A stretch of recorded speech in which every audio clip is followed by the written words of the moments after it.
Hey guys, it's Creative Redundancy back again here with another video, and this is going to be a video on how to travel with ice on the ground, such as like a sidewalk or a road, and a couple of methods and tips that I use to keep in mind, especially when there's no sand, no salt, no gravel on the ground, and you do not have ice cleats on. Now, if you know you don't have those ice cleats on, you know it's icy. Like, this is pretty icy right here, as you can see. If you know it's icy, and there's no salt on the ground, no sand on the ground, no gravel, you got no ice cleats, you need to take care to not go travel along it fast.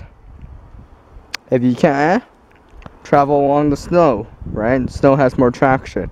Or if there's lots of ice, right, look for ice that has more ridges on it or is bumpy and like uneven, right? Smooth ice will always be the most dangerous type of ice to travel along or to travel on.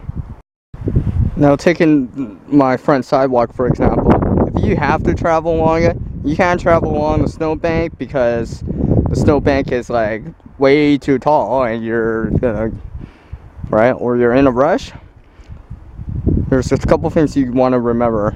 Let's try to minimize your contact to the ground in terms of your contact to the ice, and go slow. Right, the faster you are, the more momentum or acceleration you're gonna add in. Now remember the formula: force equals mass times acceleration. So things like slowing down, taking your time can definitely help, right? Because most of the time you won't be able to change the mass, right? Or sometimes you'll have even a heavier load on a vehicle. But you can alter the acceleration and reduce the force, which will reduce likelihood of getting injured or car or vehicle damage. Now, you want to minimize your contact with the ground, so stay on your toes and never stay on your heels. If you stay on your heels, you'll slip backwards and fall on your ass. Or worse yet, you'll fall and try to catch yourself with a hand or something like that, and you'll sprain your wrists or something like that, or break a bone, or even, well, worse yet, dislocate a hip or something like that if you're older. What you want to do is try to bend your knees and get as low to the ground as you can. Remembering that equation I said earlier, force equals mass times acceleration, right? Falling is acceleration due to gravity, right? So the lower you are, the acceleration, the time that you accelerate in terms of going down, slipping down, and falling because of gravity is the time is less.